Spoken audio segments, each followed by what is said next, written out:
What do you do when you find an exceptional leader who hasn't even talked as much but is walking the talk, or you have seen him or her exemplify that talk that people usually talk but are not walking?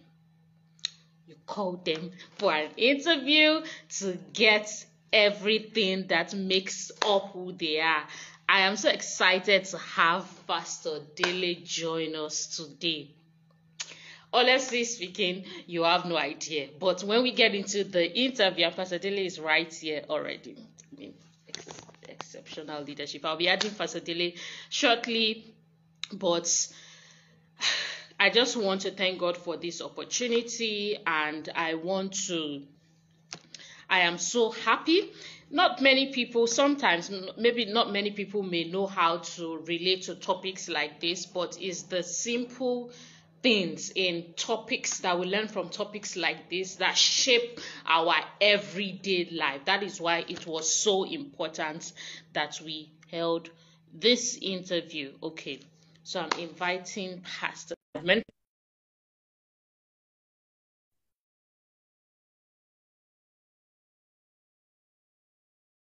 I've invited Pastor Dele. Good morning, Pastor Dele. I'm so happy. Thank you so much, Pastor Dele, for choosing to do this.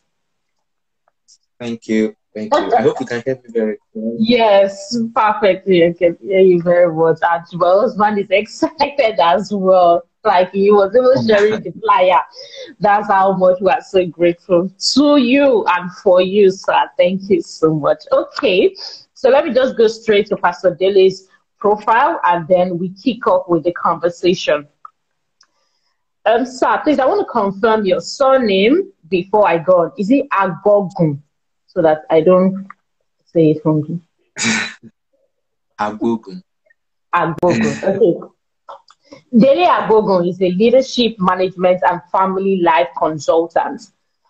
Dele Agogun trained as an engineer in his first degree, obtained from his MBA from Business School, Netherlands, and has gone through different trainings and certifications in the field of management, leadership, and family life. He learned under the leadership of Dr. Sam Adeyemi for about 18 years. He has helped organizations, ministries revamp their systems and structure to enhance their viability. The outcome has helped organization and ministry operate at a competitive level. He currently consults for Cornerstone College, Cambridge, and also facilitates on soft skill in leadership. His work and passion as a counselor and marriage mentor has continued to yield results for individuals and families, especially in the area of conflict management. He has helped many couples and singles in courtship find purpose and fulfillment in their relationship. Pastor Dele combines pragmatic, experiential, and therapeutic approaches in dealing with relationship issues. He is building a network of people globally that will express leadership skills and blissful relationship to transform nations. He lives in United Kingdom with his wife, who are human resource administration professional, and they are blessed with 3 remarkable children. Yes. Again, thank you to everybody that is joining, that has joined, and that will watch the replay. Thank you again. Thank you. Welcome, Simple Mag. Thank you. Yes, Pastor Dele, like I shared, well, for those that are watching this on whatever platform that probably did not see the text that I shared advertising this, I was talking about how some years ago, Pastor Dele helped my husband and I with a car fixing. And that day was very phenomenal because Pastor Dele was a pastor in J-Star, like at the time, and it was a pastor. So a pastor with tie, and well, I'm not sure if it was working tie that day, but it was corporately dressed, of course, with the whole corporate dressing, coming to kneel. You know, it's a different thing to say, let me just help you, Dusty, but like coming to kneel and kind of like help was something that was so strange. And even though Pastor Day had forgotten, of course, we can never forget. Or even though Pastor Day doesn't remember, like I put it, we can never forget, because it teaches us. And that is why I think people say things like, you do not teach children their words, you teach them by your actions. I think that also applies to adults as well, maybe especially in this day and age where we're always talking a lot without the work. So, Pastor Dele, going back to that time now, at least I've narrated this story to you. I know you may not remember, but I've narrated the story to you. But of course, that is the kind of person you are, and it translates to this next question that I'm about to ask you. How do you perceive leadership? That's you personally now. How do you perceive leadership? Thank you. Once again, thank you for having me here. So I won't take it for granted. And for anyone that will be watching this either live or maybe afterwards, I want to say that when we talk about leadership, it's simply about service. Simply about service. And is service to people that you have the privilege to lead. And leadership can happen at all levels. It can happen in the family, it can happen in the workspace, it can happen in the political terrain. Leadership is not only limited to the political space that's widely known, especially when we talk about the part of Nigeria. So it's actually simply about service to people. But you've seen people, because of culture and what we met growing up, whereby as a leader, you're actually meant to be served. That's the own concept that they have. Yes. But they don't know that leadership is about service to people and not you being served. If people can have that right, then you won't see it as an entitlement. You see it as a responsibility that you have to make that tenure you are going to lead better than the way you met it. And it's also tie it around the fact that leadership has to do with influence. Being able to influence someone, a group of people, towards achievement of a worthwhile goal. But now, influence could either be negative or it could be positive. But we are talking within the concept of helping people succeed in all that they do. That's what I'm saying.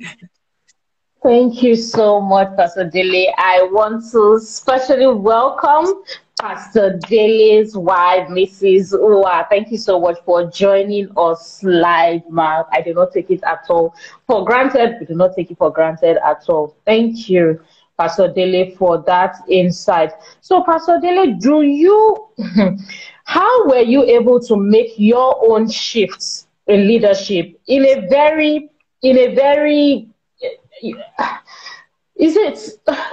world, in a very African setting that we are in?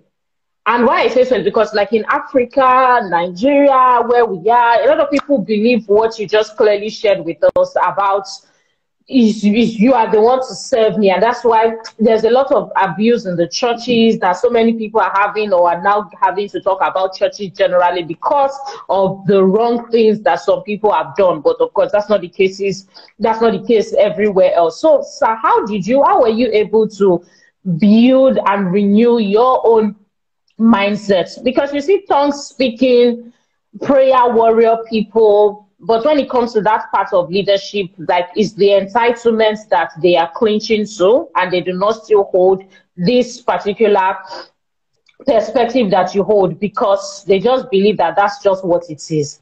So, sir, how were you able to renew your own mind? What did you do? Did you do a special training? What are the principles you learned so that we can get it, sir?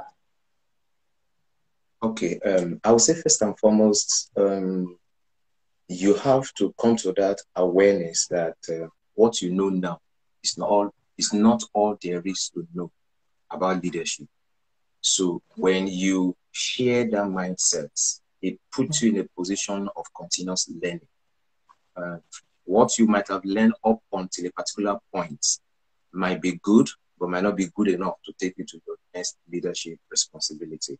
So what I told myself growing up, I grew up from an environment where, especially in the home setting, where the man is supposedly supposed to be the king that should be served, someone who has the final say, whether the decision is worked or not, whether there's a superior opinion somewhere, the person, as long as this is what he believes, then it is what must be. So you realize now that such people with such cultural mindsets take that mindset into other spheres of influence. Now we're talking in terms of leadership. They take it into leadership, and that's what they now start doing. That's what they now start doing, rather. So what I personally did was I shared a bit of that because I grew up with such mindset of the man being the central focus and being the one that should have the final say. So what I did was that I told myself, what I have known is not what there is to know. It's not all there is to know about leadership. So I was deliberate about who to learn from, because I therefore try to cultivate a mentoring relationship. A relationship with someone that I know I could trust the leadership capacity. And that's what connected me with Dr. Sam and Pastor Nike Adeye. So, because when you watch the kind of values that they live by, then it tends to pull you, because it's so inspiring. It tends to pull you. So I came into the setting under their mentoring, and I was totally open, because if I was not sharing that mindset of not knowing everything, then I will assume I've known everything and I won't give any room for any improvement. So when I came under their mentoring, I was willing to unlearn, learn, and also relearn. I'm saying it simply today, but the process is not as simple as I'm saying it, because I read from my profile, I have learned under them for about 18 years. So it's almost 2 decades of learning experience, having learning curves from this aspect of leadership that had brought me to where I am today. So that actually shaped my mindset, it shaped my understanding, and it influenced how I play out my own leadership as well. Because you cannot give what you don't have. That's the basic part. Okay, that one, because they just nailed it. You cannot give what you don't have. Okay, let me just breathe in and breathe out. So, Pastor Dele, on your journey now to this exceptional leadership, and the conversation here is equality in leading and leadership. So the questions will be around that. We are really drilling down on what servant leadership really means, because people talk about it, but many people do not leave it out.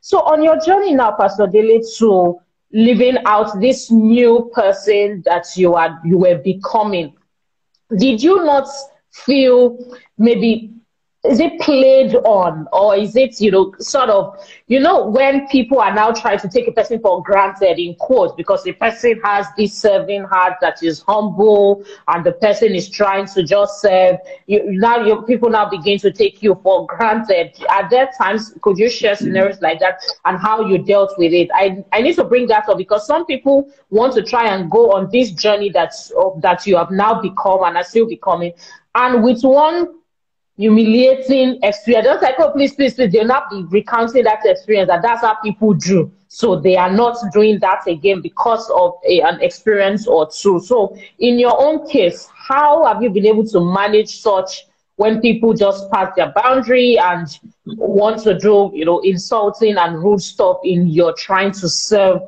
humbly? Thank you.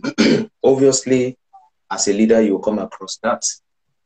If you are truly leading and exhibiting the qualities of a servant leadership, you will definitely see people want to take it for granted.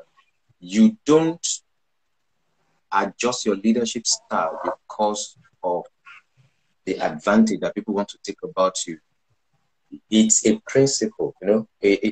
It's about values. It's about principles. You, excuse me.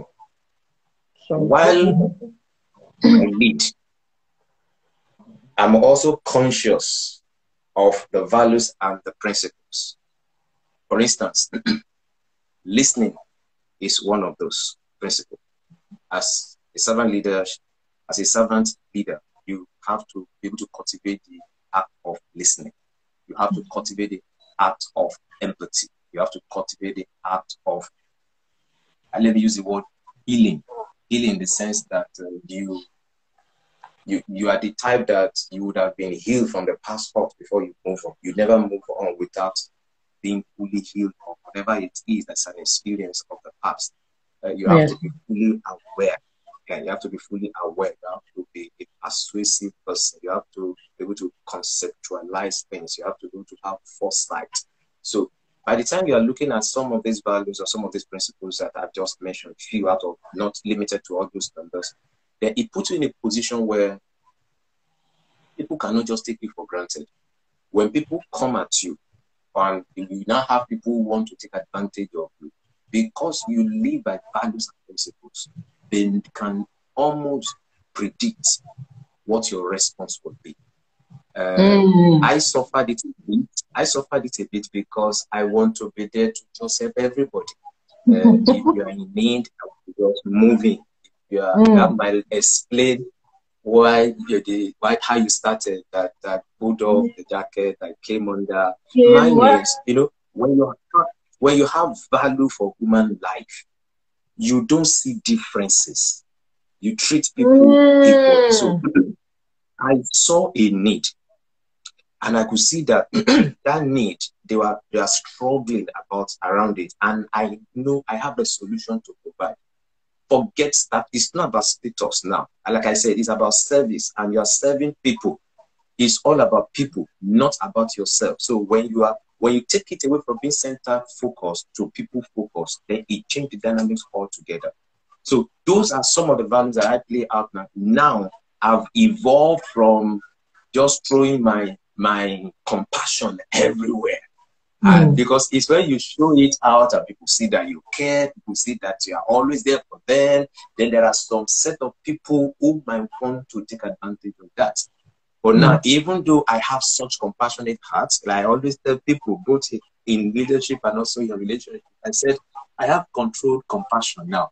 So as you're talking, I will not only be sentimental, I'm listening to you. And as I'm listening to you, I'm conceptualizing everything you're doing. And I'm asking myself, why still listening at the same time, internally, whether what category of needs or challenge this thing is. Then before you are done, it gives me an idea of what to say. A whole lot of time I realize that people need counsel. People just need to be guided.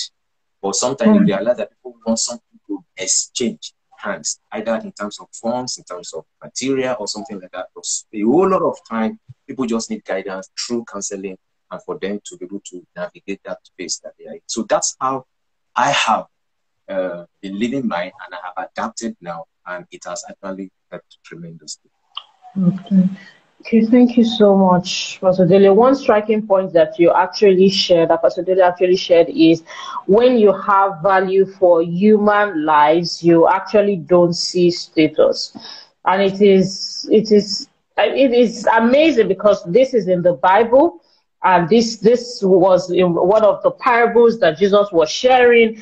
But then a lot of times it just seems as if people forget about that part of not selecting, because I'm coming from the place of having value deeply for humans. And I think that also takes a lot of work, because Pastor Dele, one of the things that I have seen, or one of the patterns or reasons that I have seen why people act the way they do without stepping into servant leadership, is because they watch this celebrity lifestyle. They think that is what is respected, and they want to become that.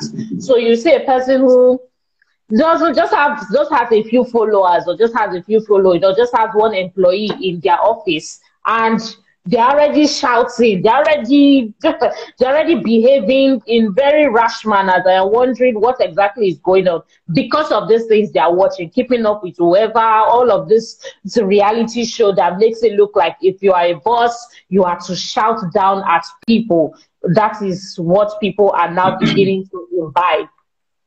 In line with that, with what it is that people are seeing and watching, what do you think that we can do differently, or what do you think we can help, or how do you think we can intervene into this kind of, I would say, culture that is now plaguing our world today? The whole celebrity lifestyle thing, people thinking that that is what they want to become, and therefore, because they have sunk that into their subconscious, they are acting out that way, even in the little corners of their lives and their career and all that. What do you think, or how do you think, sir, we can intervene in to help this culture shift that is happening and shifting what servant leadership may mean to people?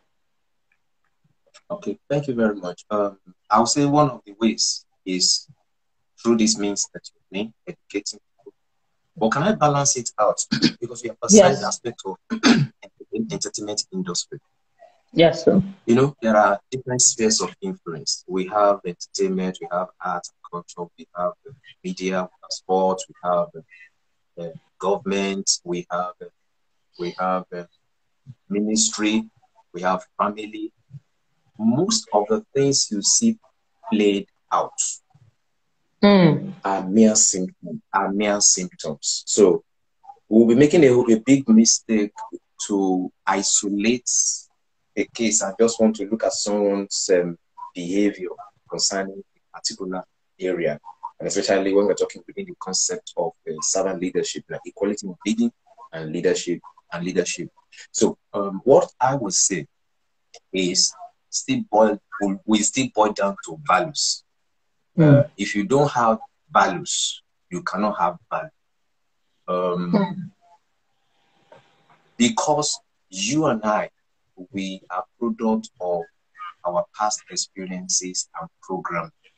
So who you are will always play out in every area you find yourself, where you have the opportunity to lead as a person. The person you're seeing in the entertainment world showcasing such traits is actually, he or she is actually playing out certain traits, certain values. The same you can talk about in political sphere. The same thing you can talk about in sport. The same you can talk about in ministry. We're talking about ministry. The same you can talk about in the media. The same you can talk about in families. So I will say education is a critical part of this. As many people as we can have who have similar mindsets, I'm using this as an opportunity to invite them that you don't keep quiet, because we need to shift this culture and allow people to have the right mindsets so that we can have a better society. The more people we have having the right understanding, willing to change from being the coercive kind of a leader into a servant leader, then the better our society will be. I have personally made a commitment in the area of family and the area of leadership. That's why when you're reading my profile, I talked about raising a global network of people who will be able to have effective leading or leadership and also blissful relationship. Most of these things and some of the training and the courses that I run for people in terms of counseling and in terms of consulting, most of them trickle down to values. Because when you sit with someone and you are engaging the person, it's all about the programming of the person, and how the person is programmed will determine to a large extent how the person will view life, and how the person will see leadership. I just told you about my own kids, and it took me close to a decade for me to really change to a large extent. So I got subjected to learning, to education, and I was willing to change. So in educating people, people also need to understand that they need to have give a heart of learning to be able to adapt accordingly to what is being said to them. All right? Yes, Pastor Dele, thank you so much. I'm just learning so much from all that you are sharing.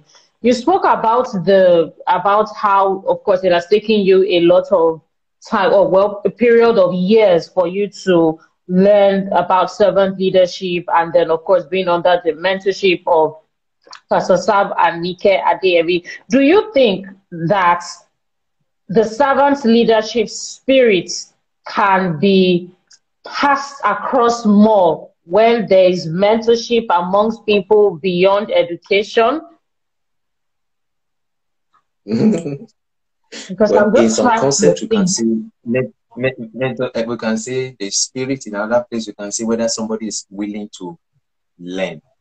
I stated earlier on to unlearn some things, learn certain things, and also relearn. It's possible. If we talk within the sphere of spirituality, it's actually there's transparency. There's transparency, but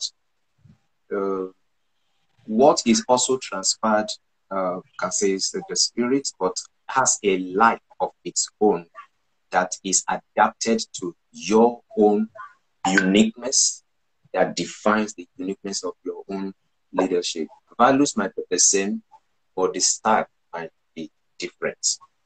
That's what I would say. But what will make this happen? A lot resides on the person that need this change. This change mindset, this change cultural mindset of belief, a lot resides on them. If you can tell yourself that what you know now, I'm repeating myself again now with what I said earlier, what you know now, if you can believe that it's not all there is to life, then you've set yourself on that path of improvement. Then when you tell yourself that that's what will help you to identify some things you picked up growing up that will be counterproductive to the effectiveness of your leadership. So when you be able to detect it, then you are willing to unlearn. Unlearning what you're already used to is not something like you do like just a walk in the park. It's something you have to be intentional about, you have to be deliberate about, and sometimes can be sacrificial. Then when you are unlearning, then it means if you are letting go of certain traits that would not help your leadership style, then you'll be willing to take on the new one that you have not cultivated. So you have to cultivate new traits that have not been there before. Then as you move on, no matter the level you are at every given point in time, you should always know that there is another level to leadership. So you can always keep improving. And that's why I talked about relearning. So that keeps you in a position and puts responsibility on you towards continuous learning. So to that extent, I would say, yes, it's transferable. But it's only transferable to the extent to which the person is willing to go.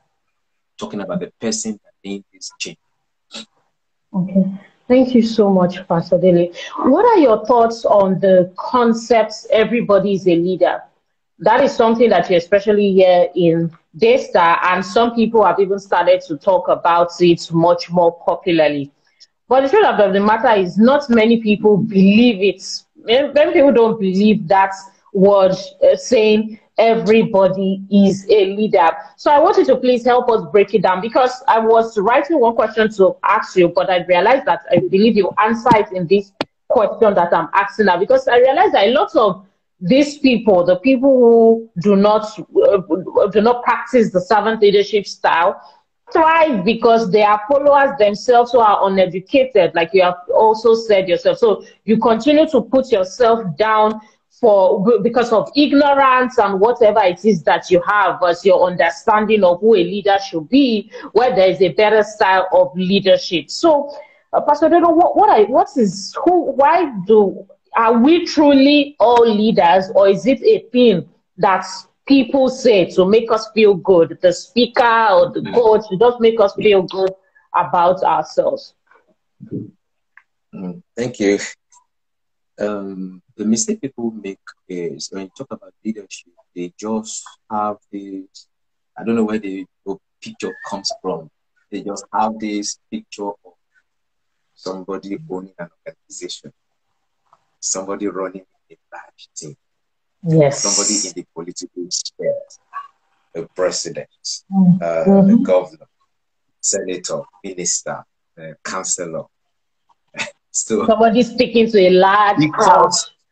A large crowd. So because while we're growing up, that's what got programmed into us. And therefore, we are more outwardly focused in our definition instead of being inwardly focused. I would say everyone is a leader. Even amongst siblings, they are leaders right from childhood. If you don't start entrenching it in them that they are influencers, they will grow up looking outward for someone who is influential and totally neglecting themselves as an influencer. Because we say leadership is about service. What do you have that you are offering? It's as simple as that. Don't let us complicate matters. Don't let us use big grammar to describe issues here and there. I would say my 10-year-old daughter is a leader.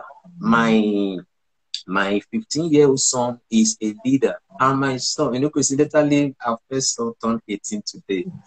He is a leader. He is a leader. Because when I look at my daughter and the kind of traits, the traits that she has, the personality and what I see how she influences her peers. Now, her temperament might be different from the siblings. All of them, their temperaments are a little bit different. We understand this very well. So, and it also goes along with telling the kind of leadership that they are going to be displaying. So, myself and my wife, we never fail or stop to let them know how valuable they are. These things stem from when you now have low self-esteem. You don't see yourself as an asset. And that's why you don't see yourself as a leader. And we have to take out that cancer. We have to cut that part of that cancer out of the mind of people to let people know that you are an asset. I will not. I used to have such a mindset. I don't believe I can make success to a certain level. I see other people as operating at a level which the level which is not meant for people like us.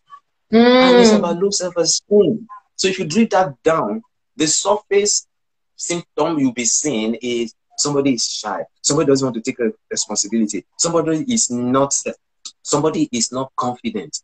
These are traits. But the reality is that there has been an internal disorientation. Internal disorientation that had led to thinking disorder. And that was what I suffered.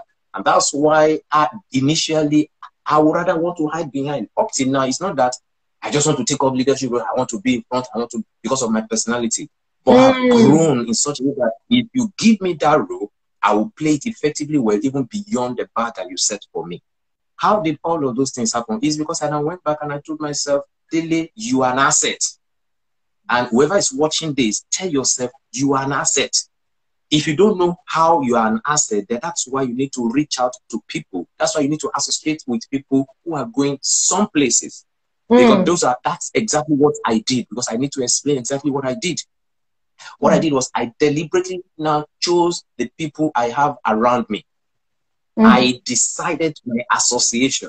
And that was what led me to prayerfully looking for someone I can take as a mentor, because I have strong values. I don't want to just be under anybody who is insecure. And a lot of leaders are insecure. And if you serve under an insecure leader, he will destroy you more than empowering you. And when I saw this secure leader, Pastor Sam and Dr. Sam and Pastor Nika Adeyemi, myself and my wife, we just threw ourselves totally in, and we gave ourselves to learning. My wife also consults at the level. She's an HR practitioner, administrative and HR practitioner, and she's combining with project management. But she learned so much the same way I learned so much under them, and we are both operating at the consultancy level right now. And all of this came from there. Just imagine I've not subjected myself to such a change. What could have become of me today? I would have kept saying some level of success are meant for other people and not people like us. So what changed was an internal transformation. And until you change internally, nothing will change from my outside. Now you're seeing me talking in an assertive way, and it's as if, the thing had come upon me right now. My nature, by my true nature, is not usually like that. But when we are talking like this, and an area I'm passionate about like this, then you cannot but just see me talk passionately about it. And that's why I'm displaying the way I'm displaying right. So everyone is a leader. Everyone is a leader. Don't let anybody deceive you. You are a leader. If you don't know, then you can come and ask Nkechi, and I'm very sure she will guide you. Anywhere she will not be able to guide you, she knows people that she can direct you to be able to get proper mentoring. This topic is hard, but it's not impossible.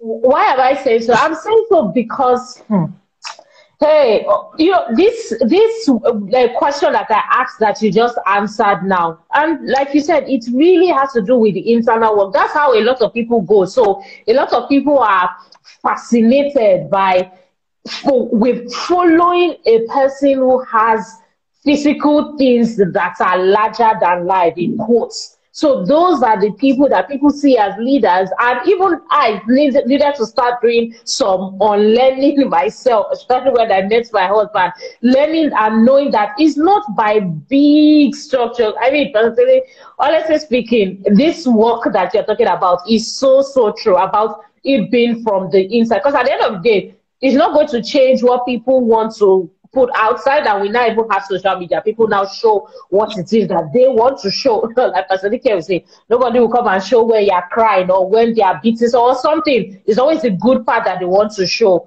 But now you are saying it has to be from within.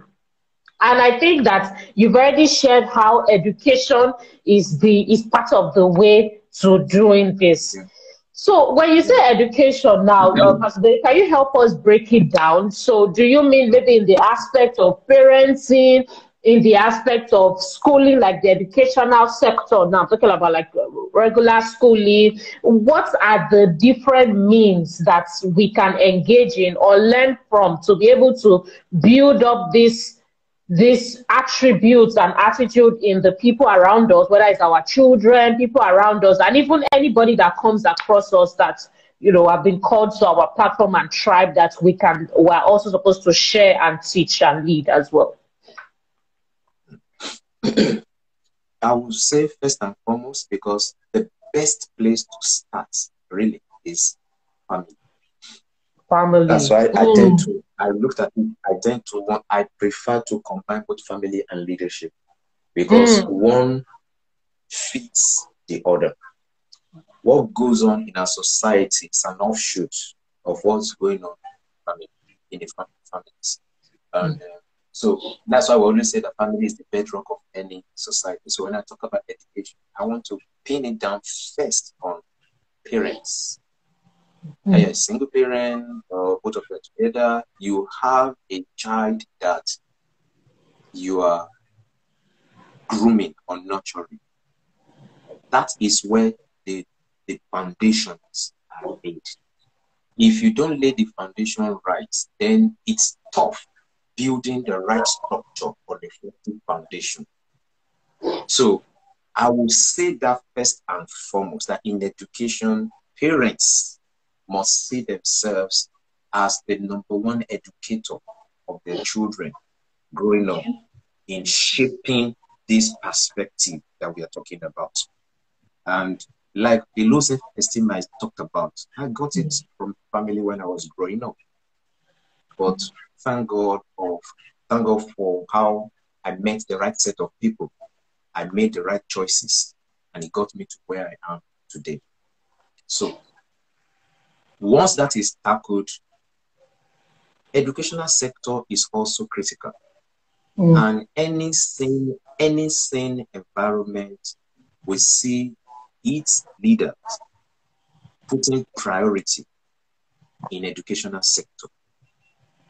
And if you have the right, if you put the right thing in place in educational sector, then it goes a long way in massively educating people and infusing part of this, whereby people can be taught self-esteem, people can be taught what their worth really are. People can be made to understand that they are valuable. People can be made to understand that they are special. You don't have to be a cheap copy of another original. Be yourself. The uniqueness of your own life is what the world needs to bring the required flavor that it needs. So when people are, that's part of the education I'm talking about now, is found now across other spheres of influence I mentioned earlier on. So you have the right set of people that are coordinating the entertainment industry, coordinating the art and culture, coordinating economy, coordinating ministry, coordinating. So this thing is bigger than what we are looking at, and it will require collective effort. But I don't want to make it look so cumbersome. I don't want to make it look so challenging. Where you are right now, what are you doing about your life? Because if you ask yourself, after the end of the day, has your living for that day contributed something to the day? And now, when we're talking about it to the day, let's be more specific. As a parent, have you contributed something positive, a positive value on your children or on your child? As in government, have you been able to walk through the execution of some of the plans and the goals that you have for the citizen? And each person coordinating each phase of influence should be able to ask themselves. But let me just narrow it down to family, and let me narrow it down to somebody having the opportunity to even lead one person. What have you intentionally done today to make life better for that person? What have you intentionally done today to make the workspace more conducive for people to be more effective in what they do? Is your leadership creating hostile environment, or is creating a fascinating environment where people can just come and express themselves without any fear of intimidation? This should be ringing bell in the heart of some people as we speak right now, either in your home, workplace, business setup. What exactly are you doing? Because when we truly talk about servant leadership, it should leave behind a positive landmark. The process might lead to disagreement between parties, but the outcome at the end of the day should leave both parties better than where they are. And that's what I will say. Thank you so much, Pastor Dele. You don't have to be a cheap copy of another original. So many key points for us to remember. Pastor Dele, one of the things that are being used to, or that has been used to oppress a lot of Africans and Nigerians is the thing of serving, which is what I want you to expatiate. So when average Nigerian hears the word service or serving, they are thinking within the constraints of the church, and maybe drumming, playing the keyboard, singing, or ushering, whatever the case may be. That's what an average Nigerian typically thinks of serving. And usually when there are disputes between, let's say, a leader and the person, they're saying things like, oh, you don't serve, or whatnot. So many people have come to feel like service is when you are working in a certain environment as far with your gift and skill. And I think that that's the starting point, but you expatiate for us. But then, of course, understanding leadership, it is much more than that. But people still do not see what they do outside of maybe their church or fellowship as necessarily serving. And that's why we have this whole misconception about leadership. So, Pastor Dele, if you could please help us expatiate on what serving really is, because you have identified to us that leadership is about serving. So could you help us expatiate what serving really is and what it entails? Okay, let me just put it simply that it's offering values or offering value that will make your world a better place. Offering value will make your world a better place. My own core area is family and leadership. Family and leadership.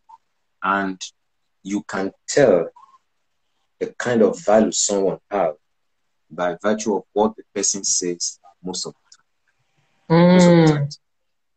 So if I'm saying what I'm passionate about is family, that's to do with relationships and leadership, then when you go into my bio, you go into my my social media platform, then you should be hearing me talk more about what I'm saying.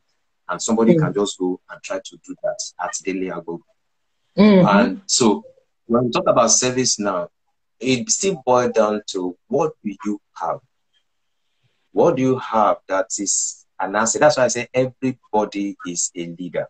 So what you have as, let me put it this way, what you are passionate doing.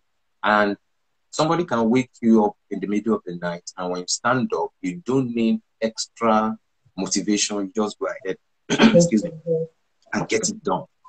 Then you might want to research a bit more so that you can fine-tune it and be sure that this is an area you're passionate about.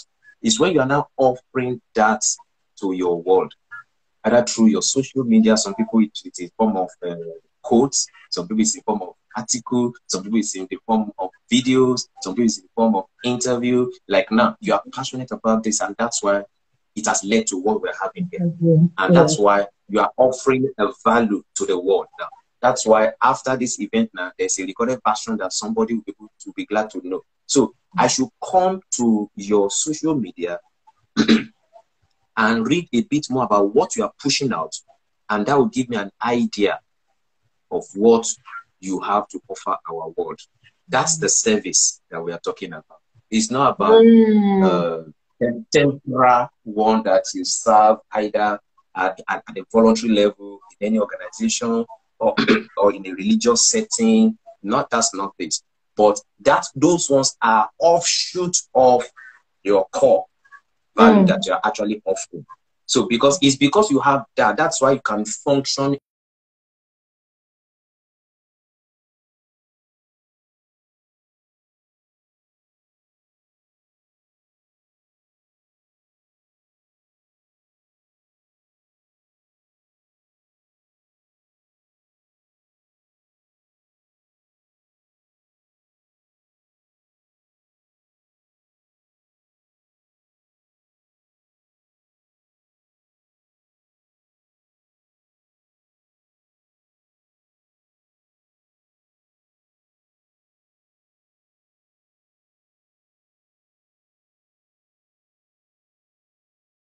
So that is the description of the service house. I'm so sorry, sir. I think okay.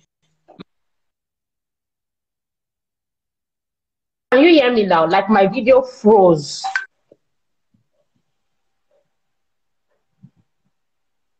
Okay. I just want to be sure that you can hear me now, because I wasn't hearing you. Wow. I can hear you now, but it seems to be freezing a bit. Oh, okay. What happened was that I can hear you now. But you can hear me. Okay. Okay. The first internet had some problems, so I had to switch to the next internet so it doesn't disturb. I think it will transition. Yes, it's a transition. Yes, sir. So, sir, where I left off was where you were saying that serving in organizations, any kind, is an offshoot of your core. And then that was where, if you could please just help me repeat what you said. Wherever you serve,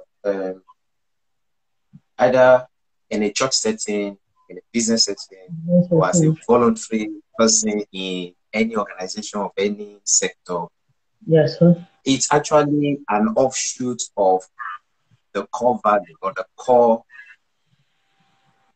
areas that you are passionate about. So you do not use offshoot to be your main. Your main is your main. Then it's the main you take out to now serve in those areas. And as I was saying, that if I come to your page, I should be able to see practically what I see more on your page will tell me a bit more about what you're passionate about.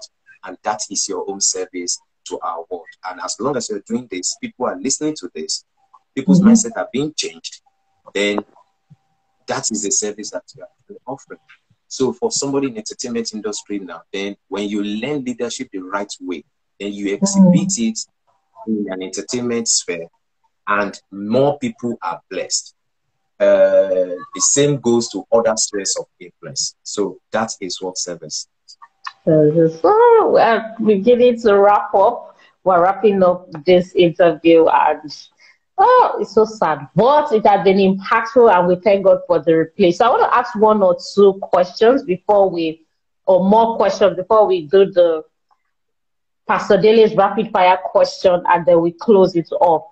Pastor Dele, I was listening to a message some days ago that speaks about leadership and employment and deployment. In some organizations, when a leader or a person serving with the offshoot of their core, just like you have shared with me or shared with us, is about to leave or says that they want to go on to move on to something else, it usually it could be dramatic. For example, maybe a church setting, for instance, the person says, oh, I want to leave, or I'm not around this Sunday because of a call. I'm not around this Sunday because I'm sitting down and crossing my leg. Because of a call that they are going to have to serve, maybe in the political space, it could be a concert, whatever the case may be. So this person was not around. There are times where it causes like challenges between maybe the leader and the person. I want you to please speak to us, Pastor Dele, on this program mindsets we have in Africa and what we can do different. I think this would be more up to the leaders, not even people who are tuned into the leaders, maybe as people being mentored. We have this program mindsets in Africa that maybe it is, and there's nothing wrong with program, because I want to believe this is some form of program. You can watch program here and there and attend program, but then some leaders have publicly made it seem like that is the way to kind of like grow. So they fruit a lot of programs for people to attend. People don't have time for deployment of their leadership again, because they are all just employed in that program or what's not that they keep having and having. So, sir, as a person in the leadership space who has also practiced this for years, how do we bring the balance between not making it some form of suppression with programs versus, of course, educating people, but still giving them space to deploy? Because if they attend program all the time, they won't have time to deploy their leadership. Thank you. It's very, very fantastic. But let me first say this, that I can use it to empathize with leaders. It's not easy. It's not easy, especially when it has to do with somebody moving on to other things. I must say this, it's not easy, so that it doesn't appear as if we want to trivialize it. It's not easy when you've made a lot of investments and the person, you've seen somebody from a raw state, and the person is now an asset, and the person is now moving on. Pastor Dele, thank you so much, sir, for coming back for the concluding parts. So it's been a very interesting moment.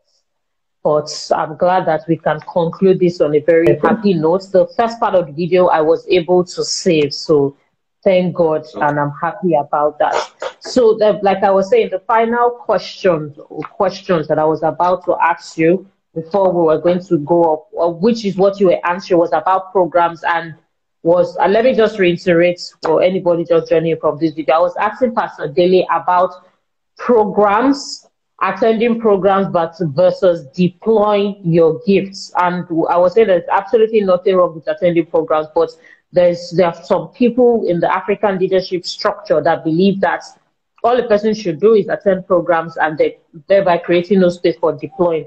And we're also speaking about when a leader is about to go.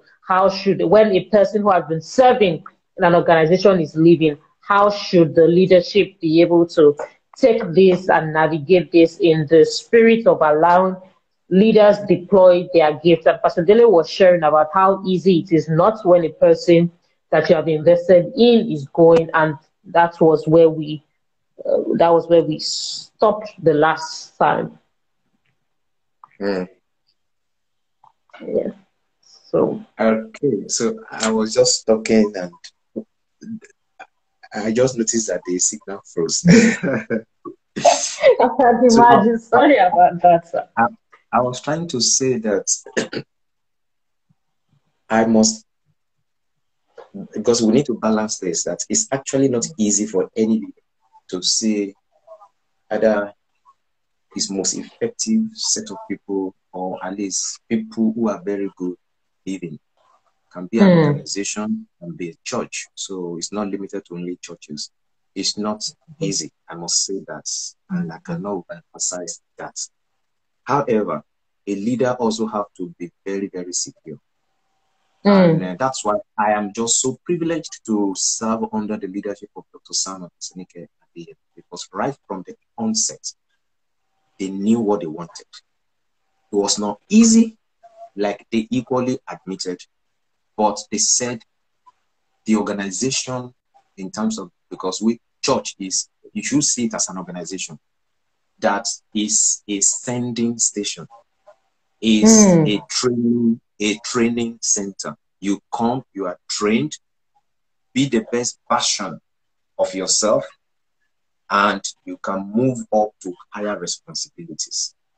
So for a leader to have such mindset makes it a bit easier than other leaders who have a mindset that once you come, I own you. Yeah. And this kind of mindset, this stems from when we started this conversation today about the person's past experiences and programming that shaped the person's perspectives, views, or understanding. That what we see play out, you should not just see that and try to solve that problem. You should see it as a symptom or symptoms that you can now drill down to know where the problem is actually coming from. Now, after saying that, I will say that a leader that is secure will better manage this transition than someone that is not secure. Just look at how many times I've mentioned the name of Dr. Sam Apasonike. Yes. It's because they've made tremendous impact in my life, not just me, and the entire family. My wife, serious impact from Pastor Nike that have shaped the way she views. Serious impact from Pastor Sam, from the way they've been involved in our lives. So if a leader can understand that when someone moves on, it's actually a win for you, then it will help you manage that process. It's a win because you, for a very long time, be a mentor to me, because I see a leader that is secure. I see a leader that is not threatened by my leaving. I see a leader that will even encourage the members that if you feel led, in terms of church setting, if you feel led when this person is leading, and you feel God is telling you, you can as well join the person. How many people will do that? It's a rare breed, but that is the reality that you be. We are meant to be able to empower people.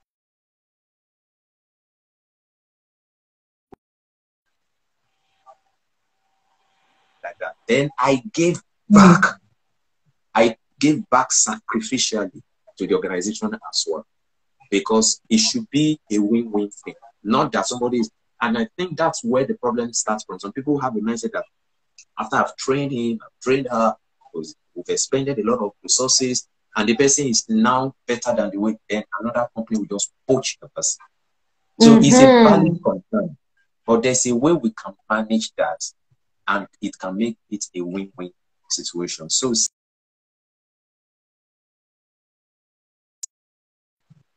okay, so what about when it comes to like deployments and managing programs versus living out what you are being called to live out, in terms of it clashing with, like you said, not just church, any organization? How can leaders better manage wanting to see, I think it's an attendance thing, wanting to see certain people in a congregation, but not understanding or coming from the place of the person knowing that, hey, this person is also deploying their gifts outside? Or does it come under the umbrella of what you've said already? It's quite came, but let me just add this, that a leader should see the big picture. A leader should see the big picture. And when you're seeing the big picture, it helps you to see beyond that. You know, there are people that have a mindset of, there's a term they use in a church setting, the pillars of the church. Where is this the pillar of the church? If that kind of person as a pillar leaves, it means that church will crumble. Exactly, and they use those words. So I person will stay. Don't forget, you are the pillar. Consciously, they are building a system around human being and not around God. And that's why even in organization, you build a system around principles, not persons. If you build a system around the person, then it's going to hurt the organization by the time the person is moving on.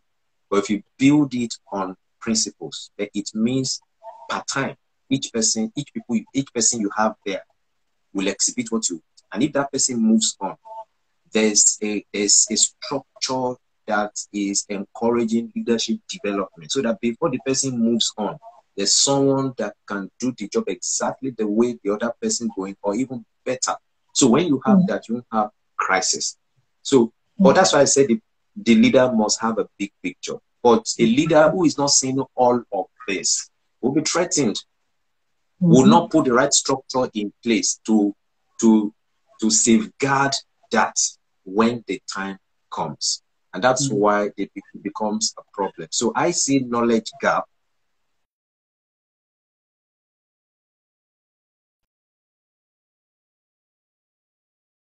Some people even have quarreling, some people dragging themselves to court, some people now making it a legal issue and all of those things. So I think with that, it will really help. It will really help in the deployment and when somebody has to leave. And if somebody is telling you, I want to take a leave to make 1 month because of this and come back, you should know that that is their own area of ministry. Talking about church setting now. So we call it the marketplace. People in the business sector, that is where they represent God as an ambassador. So if they are functioning there, then you should be happy, because the skill set they have, by the time they bring it to the church setting, they will help you improve your structure, your process, how things are run. They will bring professionalism into it. And that's the kind of security that Pastor Sam have. Before I left, I was privileged to be leading the online arm of the church. And he was concerned more about professionals. Pastors, yes, but if I don't have the gift in that area, yes. But if we have a professional that is in that industry, then bring the person in and let the person do the job. As long as the person have the spirit of the house and is in alignment with the values, and the core values and the spirit of the house, then it's fine. You know, these are servants we are talking about now, servant leadership now. So each person now come within a group like that and offer theirs. So that goes a long way in really, really helping. So it will help the leader in the area of deployment, where somebody is leaving, where somebody is staying, either temporary movement or permanent movement. You establish that relationship and make sure you don't break that relationship. Up till now, I'm still in touch with my mentors, and I will say forever be in touch with them, because we have established a relationship that I cherish so much that I can never do without. And I will always do that, because I know the amount of investment that I've gone into the perspective I've gained, wisdom that I have. How I'm talking right now, I know where they are all coming from. Of course, God first, but this other one, I'll say that. That's why I cannot joke with them. Wow, sir. Your final question for today, you made a great point, and I would say, please, if you could share with us, how can we build a system around God and principles rather around people? I think that your answer to that will cause less heartache to many leaders that really hold people as pillars of their organization rather than God and principles. that's why myself from that consultancy service. That's why tens and tens of ministries have helped to revamp their organizational structures and systems to better manage their process. It had optimized their operation, increasing their efficiency and effectiveness as well. The same way we consult in the area of relationship. So these are things that these are discussions obviously that will be outside the forum, but I show one that is consultancy, so it's always coming with a fee. So yes, please. So look what I'm saying. It comes with a fee, so but it's reasonable fee. So that can be done, but for any organization, you must be able to look inward and see professionals in your system, either it's a church setting, organization setting.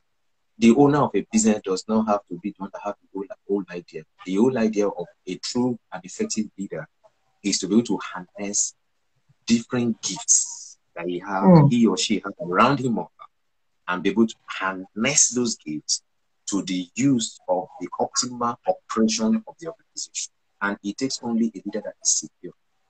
And if you don't have a system in place, then it's going to be a problem. If you say you have human resource departments in place, you should empower the person to make decisions that you're going to go by, because you are not a human resource professional.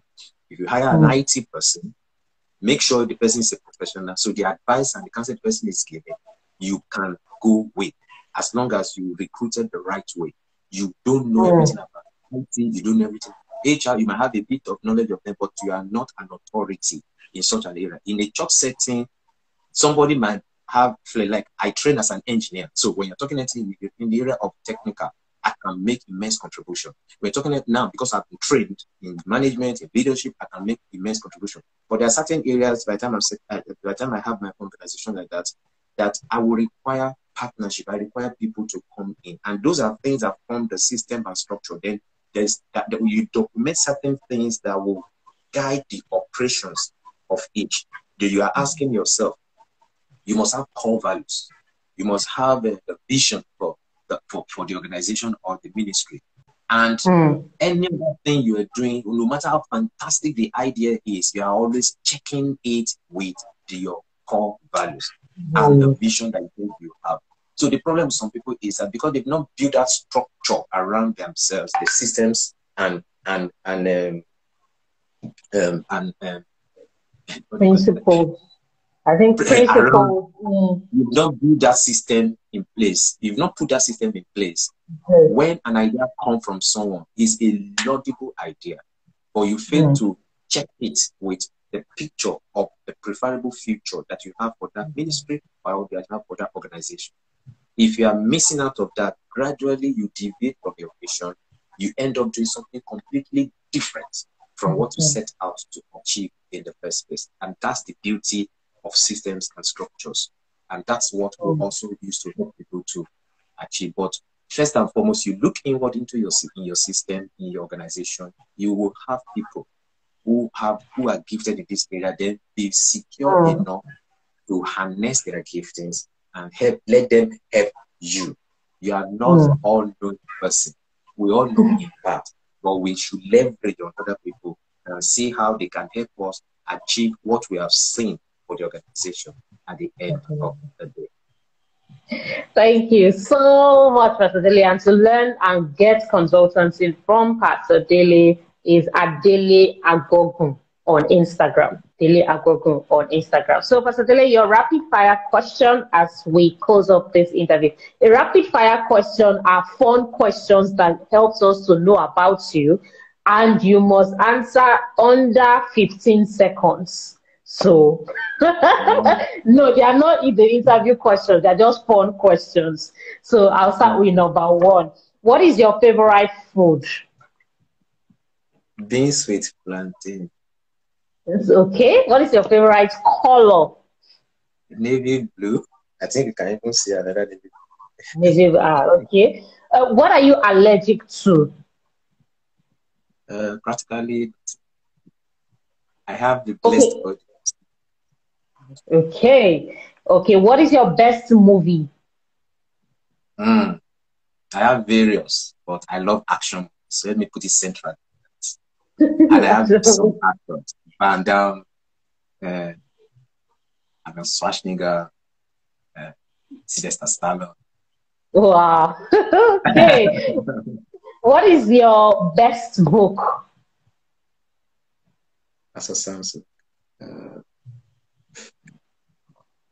It sounds funny, but Ideas Rule the World because I think it was what Ideas Rule the World, what opened me up to leadership and helped me understand.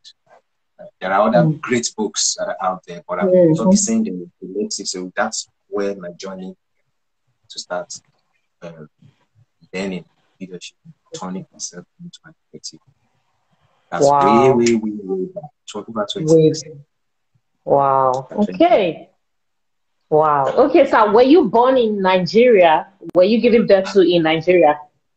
Yes, now. Okay, so if you were not given birth to in Nigeria, what country would you have liked to be born into? I don't have favorites. Just when system structures work and give people room to really optimize themselves. Okay. So gold or silver? For what? Gold or silver? I don't understand. No, okay, so if you had to pick between gold or silver, which one would you pick? Okay. Sometimes it can be gold, sometimes it can be silver. I think by virtue of my training, I'm dynamic. So sometimes situation might suit gold, some other times situation might suit silver. Okay, black or white?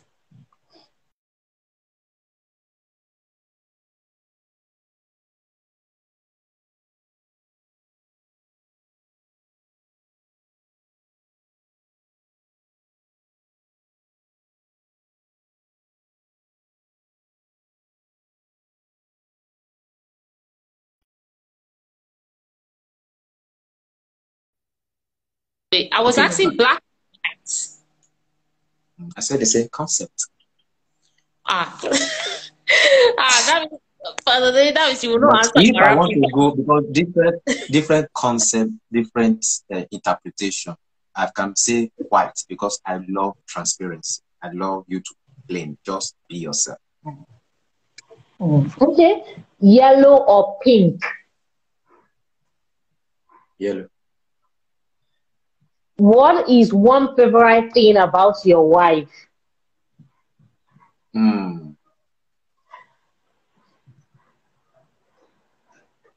I'll sum everything up. She's amazing, but let me pick one thing about she's a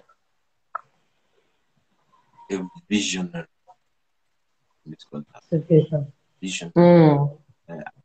But you can say so many things about her. She's intelligent, she's eloquent, she's beautiful. You know. So, but she's a visionary. Okay, what is your favorite attire to wear? Attire. Corporate casual. Okay. Corporate casual. Okay, sir. What is your favorite thing to do?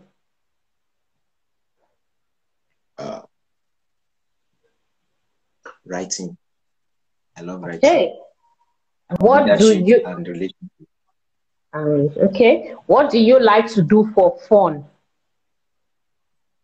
Watch movies. Hey, small chops or jollof rice? Jollof rice. Okay, let's see. Fruits or vegetables? Goat. Because is not choosing. Because today I don't answer our question well. You're supposed to pick one. Okay, would you rather take the train? Okay, you do fruit. Okay, would you rather take the train or would you rather take a ship? That's rail or water, if you were to choose one means of transport. Okay, bus or an airplane? I'm not a friend to water. So water person. Okay, Would you a bus or an airplane? Airplane. Writing or speaking? Writing. Rain or sunshine? Sunshine. Trainings or one-on-one counseling? That's just one option. Training on one-to-one counseling. Yes, trainings, like trainings with group of people or one-on-one counseling. Which one would you prefer? I've transcended beyond one-to-one, so it's more of the group now. Okay. Audio or visual? Visual. A day at the beach or a day in one of your favorite restaurants? Which one would you pick? A day in the house.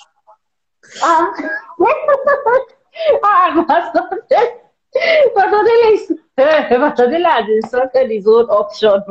Okay,